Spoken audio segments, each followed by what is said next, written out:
Bonjour tout le monde, merci d'être venu. Après 8 ans de Justin Trudeau, 1 sur 4 Canadiens manquent des repas et 1 sur 2 coupent leurs épiceries parce qu'ils ne peuvent pas payer les factures des épiceries. Après 8 ans de Justin Trudeau, il y a des gens qui vont aux banques alimentaires, non pas pour manger, mais pour chercher l'aide médicale à mourir. Pas parce qu'ils sont malades, mais parce qu'ils ont faim et misérables. Après 8 ans de Justin Trudeau, les coûts de logement ont doublé. Le loyer a doublé. Les paiements hypothécaires ont doublé. Et les maisons, le prix des maisons ont doublé. Ça fait en sorte que 9 sur 10 jeunes qui n'ont pas une maison croient qu'ils vont jamais en avoir une. Donc, on a des étudiants qui vivent dans les centres d'hébergement parce qu'il y a un manque de logement. Il y a des sans-abri, des gens qui souffrent avec la santé mentale plus que jamais après 8 ans de Justin Trudeau. Ça a causé la crise des drogues qui a tué 30 000 personnes depuis l'arrivée en pouvoir de Justin Trudeau.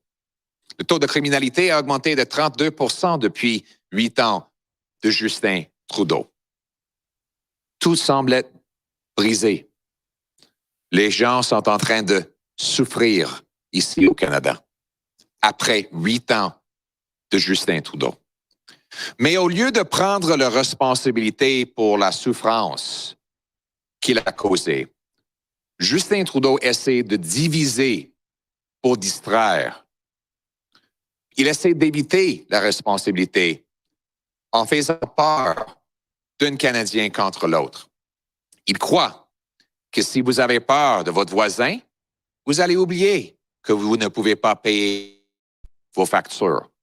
Que si vous avez peur d'un camionneur, vous allez oublier que vous avez faim après 8 ans de Justin Trudeau. Mais croyez-moi, c'est pas moi qui dis ça. C'est le député libéral Joel Lightbound. Et je cite, il a dit ça envers le premier ministre. Arrêtez de diviser les Canadiens. Cessez de dresser une partie de la population contre une autre. Je ne peux pas m'empêcher de constater avec regret que le ton et les politiques de mon gouvernement ont radicalement changé à la veille et au cours de la dernière élection.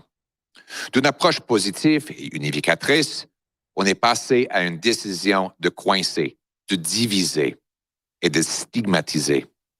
Je crains que cette polarisation de la pandémie ne risque de saper la confiance du public dans nos institutions de santé publique. Ce n'est pas un risque que nous devons prendre à la légère. Il est temps d'en finir avec les divisions et les distractions. Fin de citation. Les mots d'un député libéral. Bill Morneau, l'ancien ministre des Finances de Justin Trudeau, a dit que le premier ministre a utilisé l'enjeu des vaccins pour diviser les gens pendant les campagnes électorales. En faisant cette division, Justin Trudeau a causé l'urgence qu'on a vue à Ottawa. C'était lui qui a causé un problème et une manifestation qui n'était pas nécessaire. Encore, le rapport de la commission Rouleau a dit que les commentaires les insultes que Justin Trudeau a versées envers la population ont servi à et je cite, à énergiser les manifestants, à durcir leur détermination et à les rendre encore plus aigres envers les autorités gouvernementales. Le premier ministre adjoint Chrystia Freeland a dit que la COVID était une opportunité politique. Et c'est vrai. Et Justin Trudeau l'a utilisé ainsi. C'est malheureux. Moi, je prendrais une autre approche. Je vais unir les gens. Je vais écouter leurs histoires et essayer de comprendre la peine qu'ils souffrent. Au lieu d'attaquer les gens qui sont en souffrance, pourquoi pas nous adresser à leurs problèmes? Moi, je vais éliminer la taxe carbone pour rendre l'essence et les épiceries plus abordables. Je vais contrôler les dépenses pour éliminer l'inflation que le gouvernement a causée pour que les gens puissent manger et payer le coût de logement. On va bâtir davantage de maisons pour que nos jeunes aient une place à vivre. Et quand il y a une crise de santé, on va écouter toutes les voix et permettre le maximum de liberté personnelle dans les choix de santé personnelle. C'est comme ça qu'on peut éviter ces genres de crises qu'a causé Justin Trudeau. Parlant des crises, aujourd'hui, on apprend que nos services de renseignement ont averti le gouvernement pendant les années d'une ingérence d'un gouvernement étranger et autoritaire. Justin Trudeau dit qu'il n'était pas au courant que nos services de renseignement ont rédigé l'un rapport après l'autre et qu'ils ont partagé ces informations avec d'autres gouvernements alliés comme la Grande-Bretagne, l'Australie, la Nouvelle-Zélande, les États-Unis, mais sans avoir informé le premier ministre. Il dit n'a pas jamais eu l'occasion de savoir. C'est pas vrai. Justin Trudeau était au courant de cette ingérence. Et il a accepté parce que l'ingérence était dans sa faveur. Il est en faveur d'une ingérence des autres gouvernements de l'étranger parce que ça l'aide dans les campagnes électorales. Et c'est la raison pour laquelle il n'a absolument rien fait pour combattre l'ingérence des autres pays dans notre démocratie, notre économie et envers notre population. Le peuple chinois sont des amis. Les Canadiens d'origine chinoise sont parmi les plus patriotiques, travaillants et honnêtes. Mais l'ingérence par Beijing et le gouvernement est inacceptable. Et nous devons prendre les actions concrètes pour l'empêcher et pour protéger la souveraineté de notre pays. Et c'est le gros bon sens. Il faut ramener le gros bon sens chez nous. Thank you. After 8 years of Justin Trudeau, cost of housing has doubled. Cost of mortgage payments, rent, and home prices have doubled, which means 9 out of 10 young people who don't own a home believe they never will. Think what that does to someone's psychology. You're 30 years old, you're in your parents' basement, you can't start a family, you can't save for your future, you can't build credit or collateral. And worse, based on today's high interest rates and rising costs, you calculate that you never will. So you lose hope. Worse, many homeowners are losing their houses because interest rates are going up after 8 years of Justin Trudeau, despite the fact that his government said stay low for long. So those people lose their homes, end on the street, and addicted to drugs. And after 8 years of Justin Trudeau, 30,000 people have died of drug overdoses. Crime rages as more and more violent acts go unpunished, with a 32% increase in violent crime after 8 years of Justin Trudeau. Meanwhile, 1 in 4 Canadians skip meals, and 1 in 2 cut back on groceries because food prices have gone up so fast under Justin Trudeau and his carbon tax. People are walking into food banks, asking help with medical assistance and dying, not because they're sick, but because they're hungry and miserable after 8 years of Justin Trudeau. Veterans who go seek help are told by their own government they should consider getting medical assistance and dying instead of getting the service they deserve. And finally, the government says that all those people suffering from mental health, understandably, with how badly things are going, the government says they should use medical assistance in dying. This is the hopeless state that Justin Trudeau has created. In Canada today, after 8 years of Justin Trudeau, everything feels broken. But instead of fixing those things, or at least taking responsibility for breaking them, the Prime Minister seeks to divide and distract. See, he thinks that if you're afraid of your neighbor, you'll forget that you can't pay your rent. If you're afraid of a trucker, you might forget that you're hungry and take your eyes off of the guy who caused the problem in the first place. Now, don't take my word for it. This is what a Liberal MP said when he commented on the Prime Minister's conduct. Stop dividing Canadians. I'm quoting, stop dividing Canadians. To stop pitting one part of the population against another. I can't help but notice, with regret, that both the tone and the policies of my government changed drastically on the eve of and during the last election, from a positive and unifying tone to a decision was made to wedge, to divide, and to stigmatize. I fear that this politicization of the pandemic risks undermining public trust in our public health institutions. This is not a risk that we should take lightly. It's time to stop the division and the distraction. End quote.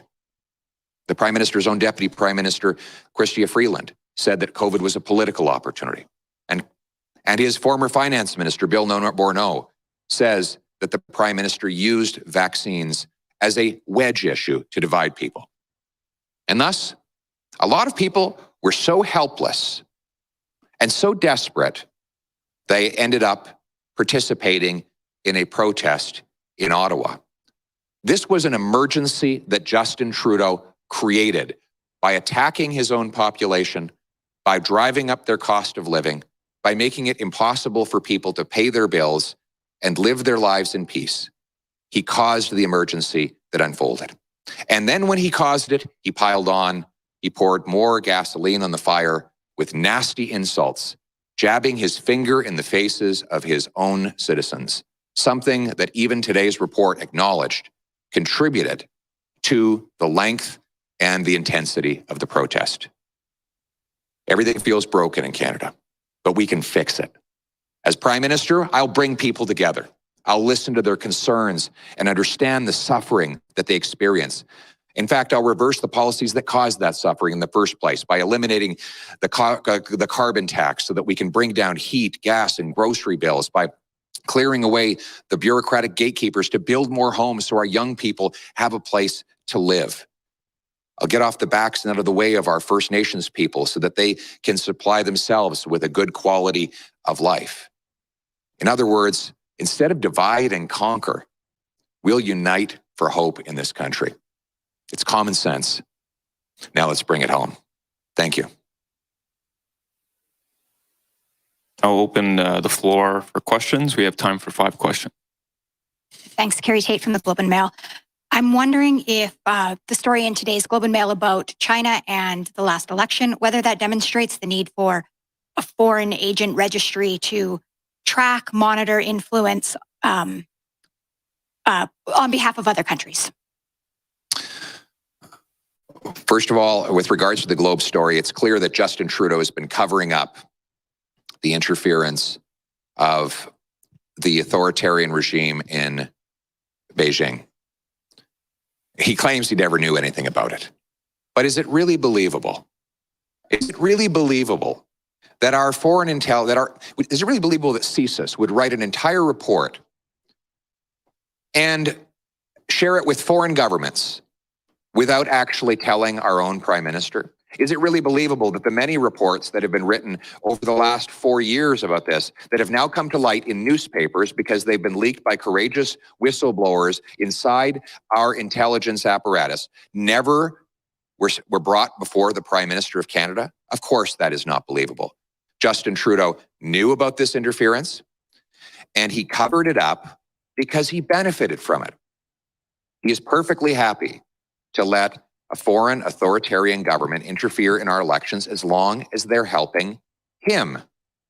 According to the Globe and Mail story today, this foreign authoritarian government wanted to see Justin Trudeau as Prime Minister because they knew that he would work for their interests rather than Canada's interest. And that's why he's covered up this information for so long.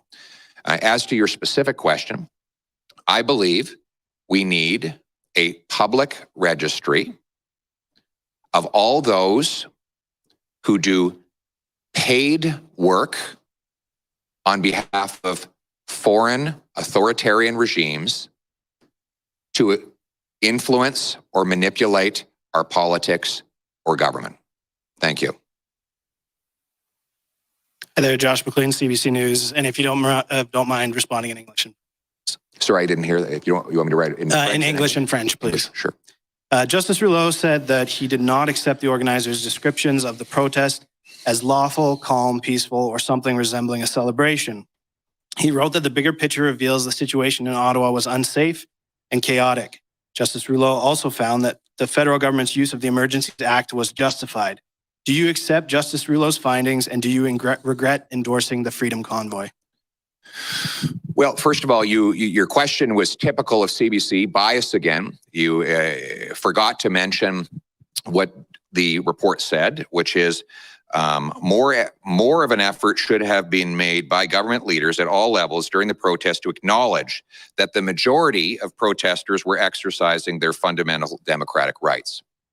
What I said before, during, and after the protest was that I condemn anyone who behaves badly, breaks laws, or blockades critical infrastructure, while standing on the side of the hardworking people who have suffered so much under 8 years of Justin Trudeau and were desperately trying to have their voices heard against an insulting and divisive Prime Minister.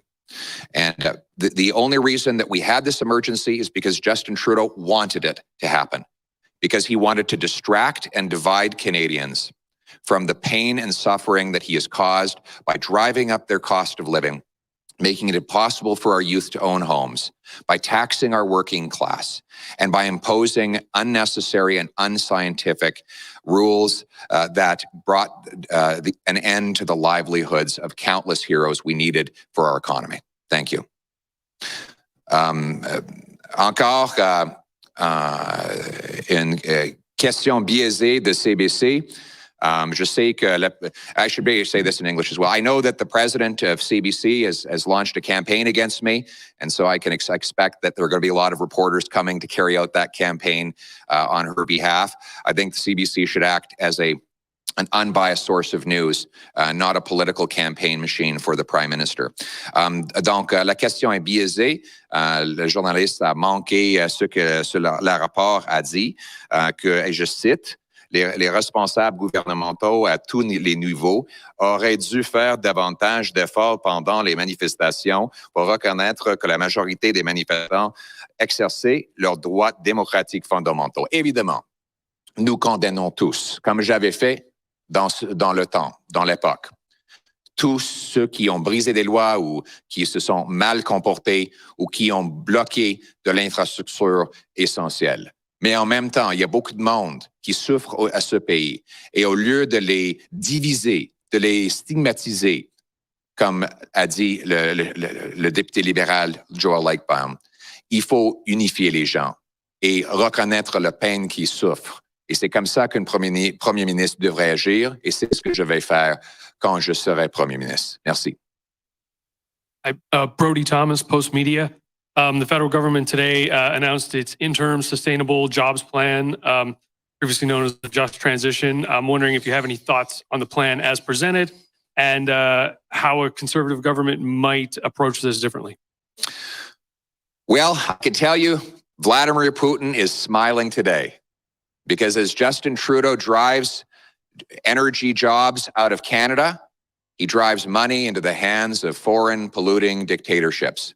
We know because Trudeau has killed most of the LNG projects that were on his desk when he took office. The Europeans have to rely on Putin to heat their homes and feed their industry with gas that we could be supplying cleaner, more ethically, and to the benefit of our First Nations people right here in Canada.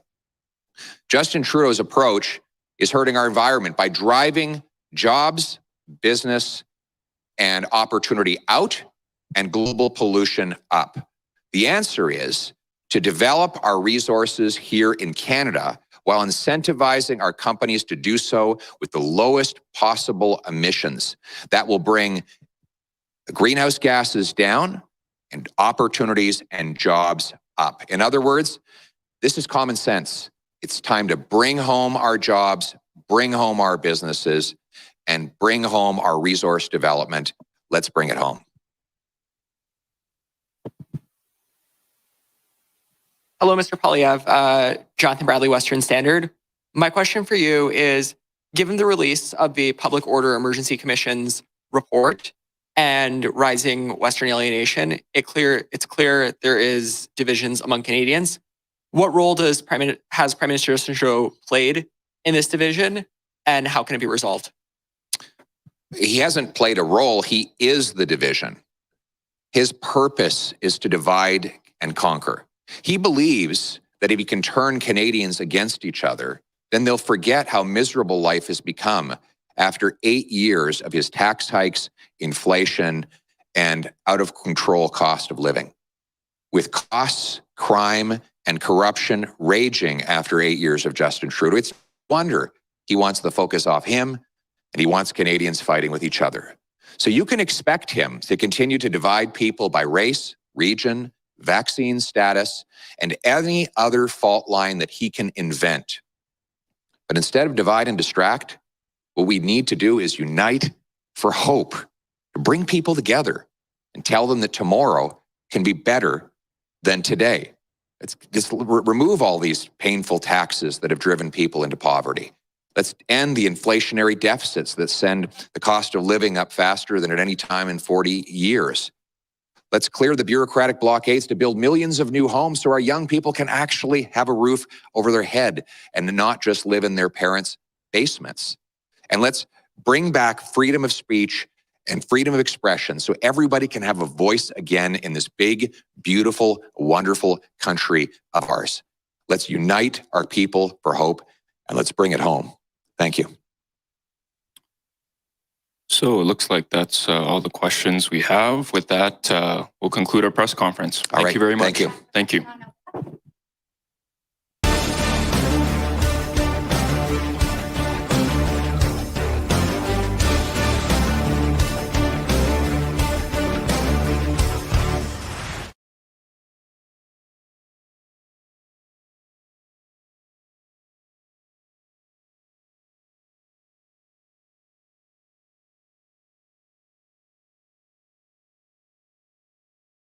Canadian Shooting Sports Association. Without the CSSA, our gun rights would have been taken long ago. These guys are on the front lines helping to draft smart and intelligent firearms regulations and legislation in Canada, and more importantly, educating the public about how we keep guns out of the hands of the wrong people. To become a member, it's absolutely worth every penny.